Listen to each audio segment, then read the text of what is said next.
Donald ட்ரம்புக்கும் ஜோர்டானினுடைய மன்னருக்கும் இடையிலான சந்திப்பொன்று வெள்ளை மாளிகையில் இடம்பெற்றிருக்கு. இந்த சந்திப்பு தான் அரபு நாடுகள் எல்லாம் ஒற்றுமைப்பட்டு விட்டது, அரபு நாடுகள் எல்லாமே சேர்ந்து கடுமையான பல அறிவித்தல்களை இஸ்ரேலி ஆக்கிரமிப்பு ராணுவங்களுக்கு எதிராக வச்சிருக்காங்க. அமெரிக்காவுக்கு எதிராக அரபு நாடுகள் பேசிவிட்டது. நீங்க யுத்த நிறுத்தங்களை மீறினா நாங்களும் யுத்த நிறுத்தத்தை மீறுவோம், நீங்க எங்களுக்கு மாறி அடிக்க போறீங்கன்னா நாங்களும் உங்களுக்கு மாறி அடிப்போம், எங்களுடைய பணைய கைதிகள் வராம உங்களுடைய பணைய கைதிகளை நீங்க எடுக்கல. 15 மாதங்களாக செல்லி கேட்காத காசா, 15 மாதங்களாக உங்களுக்கு தாறுமாறாக அடிச்சு கொண்டிருக்கிற காசா, 15 மாதங்களாக அமெரிக்காவுக்கு தண்ணி காட்டி கொண்டிருக்கிற காசாவினுடைய போராளிகள் இப்ப நீங்க இந்த மக்களை வெளியிறக்க சொன்னா உடனடியாக அவங்க வெளியிறங்கி போட்டு ஐநா உங்கள்ட்ட காசா நீங்களை வச்சுக்கோங்கன்னு சொல்லி போட்டு சும்மா தந்து போட்டு போறதுக்கு அவனுங்க லூஷா காசாவினுடைய போராளியா. ஹூத்திகளினுடைய தலைவர் சொல்லியிருக்காரு என்னண்டா, எங்களினுடைய போராட்டத்தை மீண்டும் நாங்கள் உடனடியாக தொடங்குவோம்.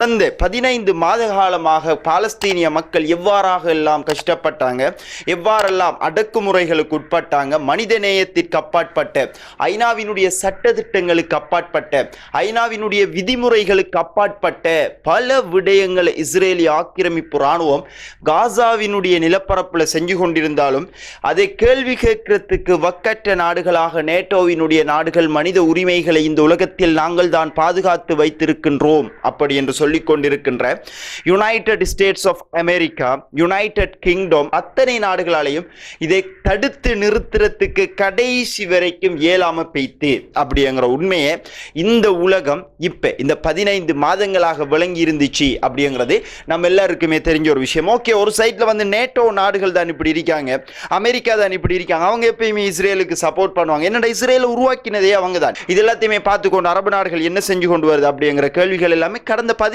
மாதங்களாக நமக்குள்ள இருந்துச்சு அப்படின்னு சொல்லலாம். ஆனா கடந்த ஒரு வாரங்களுக்கு முன்னராக அரபு நாடுகள் எல்லாம் ஒற்றுமைப்பட்டு விட்டது, அரபு நாடுகள் எல்லாமே சேர்ந்து கடுமையான பல அறிவித்தல்களை இஸ்ரேலி ஆக்கிரமிப்பு ராணுவங்களுக்கு எதிராக வச்சிருக்காங்க. அமெரிக்காவுக்கு எதிராக அரபு நாடுகள் பேசிவிட்டது, பாலஸ்தீனத்தை திறப்புறாங்க, பாலஸ்தீனம் இல்லாம இஸ்ரேலை நாங்கள் அங்கீகரிக்கவே மாட்டோம் அப்படின்றெல்லாம் சொல்லி கொண்டிருந்தாங்க. அப்படிங்கிற பல தகவல்களை நாம கேள்விப்பட்டிருப்போம். அரபு நாடுகள் அப்படிங்கிற வெறுமனே ஒரு வாய்ச்சொல் வீரர்கள் மட்டும்தான்.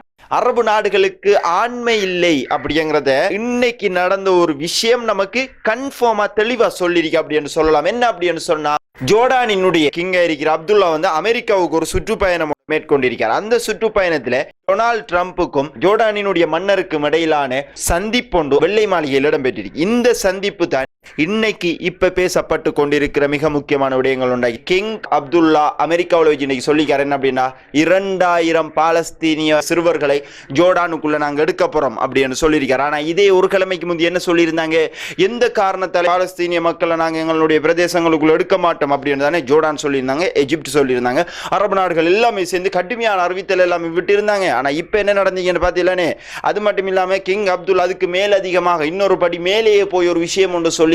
என்ன அப்படின்னு சொன்னா, டொனால்ட் ட்ரம்ப் அப்படிங்கிறது கடவுளினுடைய ஒரு ஆசீர்வாதம், கிஃப்ட் ஆஃப் கோட் அப்படின்னு சொல்லியிருக்கார். அதாவது இறைவனினுடைய ஒரு அன்பளிப்பு தான் டொனால்ட் ட்ரம்ப் என்று அவ்வளவு அன்பா பைத்தாங்க. அமெரிக்காவுக்கு இப்ப கூட்டி வச்சு தாலாட்டி பாட்டு பாடி பாலையும் கொடுத்து பழத்தையும் கொடுத்து ஆளை இப்ப தலையத்திராவி டொனால்ட் ட்ரம்ப் இப்ப வச்சிருக்கார். குர்ஆனா இருந்தாலும் சரி, ஹதீஸா இருந்தாலும் சரி, அது அமெரிக்கா தான் அப்படி இருக்கிற அரபு நாடுகளுக்குள்ள இந்த பாலஸ்தீனிய மக்களுக்காக 15 மாதமாக குரல் கொடுக்காத அரபு நாடுகள் எல்லாமே திடீரெண்டா மாதிரி ஒன்று சேர்ந்தது அப்படிங்கிறது நமக்குள்ள ஒரு டவுட்டை ஏற்படுத்திச்சா இல்லையா? ஏற்படுத்தினதே இன்றைக்கு கன்ஃபார்ம் ஆயிருக்கு.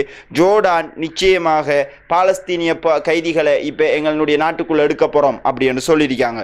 ஒரு புறமாக எஜிப்ட் இன்னைக்கு ஒரு அறிவித்தல் ஒன்று செஞ்சிருக்காங்க. என்ன அப்படின்னு சொன்னா, என்ன நடந்தாலும் சரி எங்களுடைய பிரதேசங்களை பாலஸ்தீனிய மக்களுக்கு நாங்க கொடுக்க மாட்டோம் அப்படின்னு சொல்லியிருக்காங்க. இது எவ்வளவு காலம் நீடிக்க போகுது அப்படின்னு நமக்கு தெரியாது. ஏண்டா எஜிப்டை பொறுத்த வரைக்கும் அமெரிக்கா என்ன சொல்றாங்களோ அதைத்தான் கேட்கக்கூடியவங்க. அமெரிக்கா என்ன சொல்றாங்க அப்படிங்கிறத விட இஸ்ரேல் என்ன சொல்லுதோ அது அப்படியே அச்சொட்டாக செய்யக்கூடிய ஒரு மிக முக்கியமான இஸ்ரேலினுடைய நட்பு நாடு தான் ஈஜிப்ட். ஈஜிப்ட் இப்ப காசாவினுடைய மக்களை நாங்கள் எடுக்க மாட்டோம் அப்படின்னு சொல்றாங்க. இருந்தாலும் வருங்காலங்களில் காசாவினுடைய மக்களை ஈஜிப்ட் எடுக்கக்கூடிய அத்தனை சாத்திய கூறுகளும் இன்னைக்கு இருக்கி அப்படின்னு சொல்றாங்க. ஓகே, இது இன்னைக்கு நடந்திருக்கிற ஒரு முக்கியமான விஷயங்கள் ஒன்றாக இருந்தாலும் இந்த யுத்த நிறுத்தம் இவ்வளவு காலமே நல்லா தான் போய்கொண்டு இருந்துச்சு. திடீர்னு மாதிரி இஸ்ரேலிய ஆக்கிரமிப்பு ராணுவம் மனிதாபிமான உணவுப் பொருட்கள், மக்களுக்கு தேவையான மருத்துவ வசதி பொருட்கள், அன்றாட வாழ்க்கைக்கு தேவைப்பட்ட அத்தியாவசிய பொருட்கள் அத்தனையும் காசாவுக்குள்ள போய் கொண்டிருந்த நேரங்களில் 600 ட்ரக்குக்கு மேல் ஒரு நாளைக்கு அலவுட் பண்ணலாம் அப்படின்னு தான் இஸ்ரேல் சொல்லியிருந்தாங்க. ஆனா இந்த 600 ட்ரக் எல்லாம் போக இயலாது, அது நல்லா குறைச்சி தான் நாங்கள் அனுப்புவோம், இதெல்லாம் உங்களுக்கு நாங்கள் தரமாட்டோம் அப்படின்னு சொல்லி இஸ்ரேலிய ஆக்கிரமிப்பு ராணுவங்கள் ஒரு பிளாக் கொண்டு போட்டிருந்தாங்க. அதை தொடர்ந்து உடனடியாக ஹமாஸ் ஒரு அறிவித்தல் ஒன்று செஞ்சாங்க. என்ன அப்படின்னு சொன்னா, இவங்க இந்த ட்ரக்குகளை தடுத்து நிறுத்தினதால நாங்க உங்களோட பணைய கைதிகளை நாங்க தரமாட்டோம், யுத்த நிறுத்தத்தை நீங்க சரியா நடைமுறைப்படுத்தினா மட்டும்தான் நாங்க உங்களுடைய யுத்த நிறுத்தங்களுக்கு கட்டுப்படுவோமே தவிர நீங்க யுத்த நிறுத்தங்களை மீறினா நாங்களும் யுத்த நிறுத்தத்தை மீறுவோம், நீங்க எங்களுக்கு மாறி அடிக்க போறீங்கன்னா நாங்களும் உங்களுக்கு மாறி அடிப்போம், எங்களுடைய பணைய கைதிகள் வராம உங்களுடைய பணைய கைதிகளை நீங்க எடுக்கலாது. இன்னைக்கு வரைக்கும் எங்கே இருந்து பணைய கைதிகள் வருது, எப்படி வருது, எதுக்குள்ளால வருது, யார் வச்சிருக்கா, எங்களை இருந்து வாராங்க அப்படிங்கிறது இதுவரைக்கும் இஸ்ரேலிய ஆக்கிரமிப்பு ராணுவங்களால் கண்டுபிடிக்க முடியவே இல்லை. 15 மாதங்களாக காசாவினுடைய நிலப்பரப்புல படுதோல்வி அடைந்த இஸ்ரேலிய ஆக்கிரமிப்பு ராணுவம் மீண்டும் இவ்வாறான விடயங்களை செய்யறது அப்படிங்கிறது அவர்களினுடைய இயலாமையை காட்டுது, தோல்வியினுடைய உச்சத்தை அவங்களுக்கு காட்டுது. என்னன்னா ஹமாஸ் ஸ்டேஜ் அடிச்சு எல்லா இடத்துலையுமே போய் காசா முழுவதும் எங்கதான் அப்படின்னு சொல்லி முழு உலகத்துக்கு வழங்குற மாதிரி உலகத்தில் இருக்கிற மிகப்பெரிய மீடியாக்கள் அவ்வளவுத்தையும் கூப்பிட்டு பணைய கைதிகள் எல்லாரையுமே எடுத்து ஒரு கீறல் இல்லாம அத்தனை பணைய கைதிகளை அழகா ரிலீஸ் பண்ணி விட்டிருந்தாங்க. அமெரிக்காவினுடைய துறைமுகம் என்னமோ செஞ்சிருந்தாங்க. அந்த துறைமுகத்துக்கு மேலேயே வச்சு இது அமெரிக்காவினுடைய இடங்களும் இல்லை, இஸ்ரேலினுடைய இடங்களும் இல்லை, நேட்டோ நாடுகளினுடைய இடங்களும் இல்லை, காசாவினுடைய நிலப்பரப்புல காசாவினுடைய போராளிகள் வைப்பதுதான் சட்டம், காசாவினுடைய மக்கள் வைப்பதுதான் சட்டம், எங்களினுடைய நிலப்பரப்பில் நாங்கள் தான் இந்த மண்ணினுடைய மக்கள், ஆக எங்களை மீறி இங்க எதுவும் நடக்காது அப்படிங்கிறத நிரூபிச்சு ஹமாஸ் பெரிய அளவுல ஒரு சொட்டு அயன் கொலையாத உடுப்பு எல்லாத்தையுமே போட்டுக்கு வேற லெவல்ல நிறைய சம்பவங்கள் காசாவுக்குள்ள தைரியமாக ஹமாஸ் செஞ்சு கொண்டிருந்ததை பார்த்துக்கு பொறுத்துக்க முடியாது இஸ்ரேலிய ஆக்கிரமிப்பு ராணுவங்களால தான் இவ்வாறான நிலைமைகள், இவ்வாறான விடயங்கள் இப்ப தொடர்ச்சியாக இஸ்ரேலிய ஆக்கிரமிப்பு ராணுவங்கள் செஞ்சு கொண்டு வராங்க. அந்த அடிப்படையில் ஹமாஸ் சொன்னாங்க என்னன்னா 15ஆம் தேதி 12 மணிக்கு பிறகுதான் நாங்க மிச்ச பணைய கைதிகளை ரிலீஸ் பண்ணுவோம், அது வரைக்கும் இஸ்ரேலிய ஆக்கிரமிப்பு ராணுவம் எங்களுடைய ட்ரக்குகளை விட்டா தான் இந்த பணைய கைதிகளை நாங்க ரிலீஸ் பண்ணுவோம் அப்படின்னு சொல்லி திட்டவட்டமாக ஹமாஸ் சொல்லி இருந்தாங்க. ஹமாஸ் சொன்ன உடனே டொனால்ட் ட்ரம்ப் ஒரு அறிவிப்பு ஒன்று செய்யறாரு. என்னடா 15ஆம் திகதி 12 மணிக்குள்ள இஸ்ரேலிய நாட்டினுடைய பணைய கைதிகளை ஹமாஸ் முழுமையாக ரிலீஸ் பண்ணல அப்படின்னு சொன்னா இப்ப நடைமுறைப்படுத்தப்பட்டு கொண்டிருக்கிற இந்த யுத்த நிறுத்தத்தை இஸ்ரேலிய ஆக்கிரமிப்பு ராணுவம் மீறலாம் அப்படிங்கறத அமெரிக்கா தெளிவா சொல்லியிருக்காங்க. டொனால்ட் ட்ரம்ப் சொல்லிட்டார் இதான் நடக்க போகுது, நீங்க இருக்கிற அவ்வளவு பணைய கைதிகளை ரிலீஸ் பண்ணணும், எல்லாரும் காசா விட்டு வெளியிறங்கணும், இதான் இப்ப நடக்கணும். 15 மாதங்களாக செல்லி கேட்காத காசா, 15 மாதங்களாக உங்களுக்கு தாறுமாறாக அடிச்சு கொண்டிருக்கிற காசா, 15 மாதங்களாக அமெரிக்காவுக்கு தண்ணி காட்டி கொண்டிருக்கிற காசாவினுடைய போராளிகள் இப்ப நீங்க இந்த மக்களை வெளியிறக்க சொன்னா உடனடியாக அவங்க வெளியிறங்கி போட்டு இன்னும் உங்கள்ட்ட காசா நீங்களை வச்சுக்கோங்கன்னு சொல்லி போட்டு சும்மா தந்து போட்டு போறதுக்கு அவனுங்க லூஷா காசாவினுடைய போராளிகள்.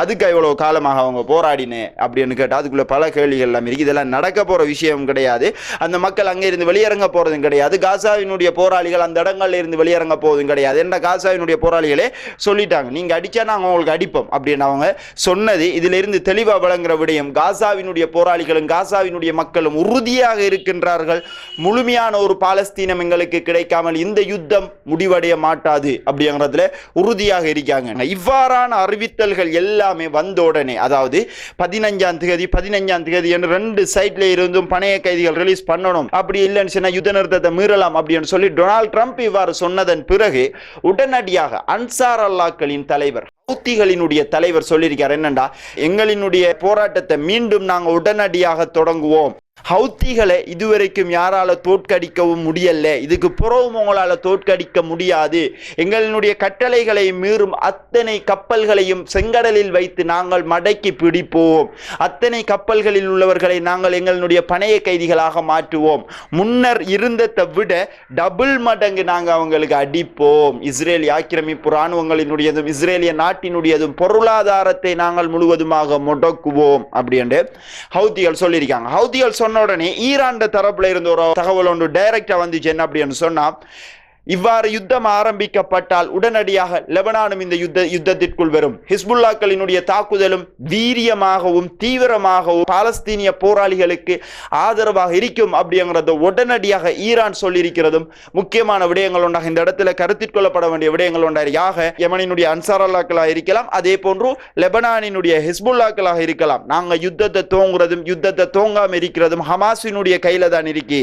எங்களினுடைய ஹமாஸ் சொன்னால், ஹமாஸ் மீண்டும் யுத்தத்தை ஆரம்பித்தால் நாங்களும் யுத்தத்தை ஆரம்பிப்போம். ஹமாஸ் யுத்த நிறுத்தத்தில் இருந்தால் நாங்களும் யுத்த நிறுத்தத்தில் இருப்போம். ஹமாஸ் இப்பொழுது யுத்த நிறுத்தத்தில் இருப்பதன் காரணத்தினால் தான் இப்பொழுது நாங்கள் யுத்த நிறுத்தத்தில் இருந்து கொண்டிருக்கின்றோம். மீண்டும் ஒரு யுத்தம் வெடித்தால், பாலஸ்தீனிய மக்கள் மீண்டும் அழிக்கப்பட்டால், பாலஸ்தீனிய மக்களினுடைய உரிமைகள் மீண்டும் மறுக்கப்பட்டால், பாலஸ்தீனம் எனும் ஒரு தேசம் மீண்டும் இல்லாமல் ஆக்கப்படுவதற்கான அத்தனை சதிகளையும் மேற்குலகவும் இஸ்ரேலும் செய்ய முற்பட்டால், கடந்த 15 மாதங்களாக எதை நாங்கள் செய்தோமோ அதனை டபுள் மடங்காக இரட்டிப்பாக்கி உங்களுக்கு நாங்கள் தருவோம் அப்படிங்கிறத தெளிவா இஸ்ரேலிய ஆக்கிரமிப்பு இராணுவங்களுக்கு எதிராகவும் அமெரிக்காவுக்கு எதிராகவும் யமனும் சொல்லியிருக்காங்க, அதே போன்று லெபனானும் சொல்லியிருக்காங்க. இது இவ்வாறு நடந்து கொண்டிருக்கவங்கள இவங்க எல்லாரையுமே லீட் பண்ணி நடத்தி கொண்டிருக்கிறது யார் அப்படின்னு பார்த்தோம்னா நிச்சயமாக ஈரானினுடைய திட்டங்களின் அடிப்படையிலையும்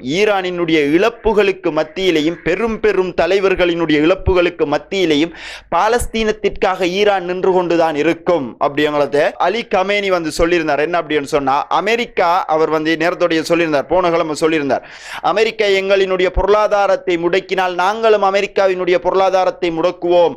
அமெரிக்கா எங்களினுடைய நாட்டினுடைய பாதுகாப்பில் கை வைத்தால் நாங்களும் அமெரிக்காவினுடைய பாதுகாப்பில் கை வைப்போம்.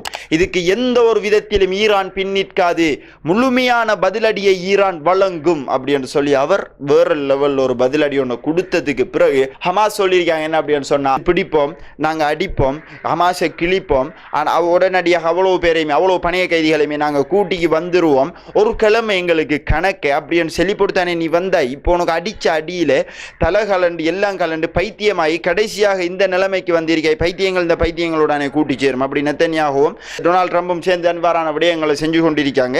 இதுக்கு இன்றைக்கு ஜோர்டானினுடைய ஜனாதிபதியும் போய் கூட்டி சேர்ந்து வேற வேற விடயங்கள் எல்லாத்தையும் அமெரிக்காவுக்குள்ள செஞ்சு கொண்டிருக்காங்க. ஸோ ஃபைனலாக பார்த்தோம் அப்படின்னா அமெரிக்காவினுடைய கேம் என்ன அப்படின்னு சொன்னா, இப்ப காசாவுக்குள்ளே காசாவினுடைய மக்களை வெளியேற்றணும். காசாவினுடைய மக்களை வெளியேற்றினா தான் காசாவினுடைய போராளிகளை நாம கண்ட்ரோல் பண்ணலாம். என்னடா காசாவினுடைய போராளிகளை நாம ஃபுல்லா ஃபேஸ் கவர் பண்ணிப்பாங்க. யாரு என்ன மாதிரி, யாரு ஹமாஸ், யாரு சாதாரண பொதுமான அப்படின்னு யாருக்குமே விளங்காத அளவுக்கு தான் ஹமாஸ் இருக்காங்க. அவங்க ஹமாஸ் இப்ப தரைக்கு கீழே தான் எனி டைம் இருக்காங்களா அப்படின்னு பார்த்தோம்னா கன்ஃபார்ம்டா இல்ல. ஹமாஸ் 60 பேர் தரைக்கு கீழே இருக்காங்க, 60 பேர் தரைக்கு மேலுக்கு வளமையான பொதுமக்கள் மாதிரியும் ஹமாஸினுடைய போராளிகள் தொடர்ச்சியாக இருந்து கொண்டிருக்காங்க. அப்படிங்கிறதான் இஸ்ரேலினுடைய தலையீடு. 6 ஹமாஸ் 6 பொதுமகன் என்ன நடக்குது அப்படின்னு ஒன்று பலங்களாக இந்த யுத்தத்தில் நாம வெல்லணும் அப்படின்னு சொன்னா, காசாவை நாம கைப்பற்றணும் அப்படின்னு சொன்னா, காசாவில் இருக்கிற மக்கள் எல்லாரையுமே நாம வெளியிறக்கணும். வெளியிறக்கி போட்டு தான் ஹமாஸ் என்னன்னு நாம அதுக்குள்ள பார்க்கணும் அப்படின்னு தான் இப்ப அவர்களுடைய நோக்கமாக இருக்கு. இது எல்லாத்துக்குமே மாற்று கருத்தாக மாற்று பதிலடியாக பாலஸ்தீனிய மக்கள் தொடர்ச்சியாக சொல்லிக் கொண்டிருக்காங்க. என்னடா இது எங்களினுடைய பூமி, நீங்க அமெரிக்கா இங்க சட்டம் போட இயலாது, நாங்க எங்களுடைய பூமியில நாங்க இருப்போம் அப்படின்னு தான் தொடர்ச்சியாக பாலஸ்தீனிய மக்கள் சொல்லிக் கொண்டிருக்காங்க. இன்னைக்கு வந்திருக்கிற முக்கியமான தகவல்கள் எல்லாத்தையும் எடுத்து இந்த வீடியோல நம்ம உங்களுக்கு தந்திருக்கோம்.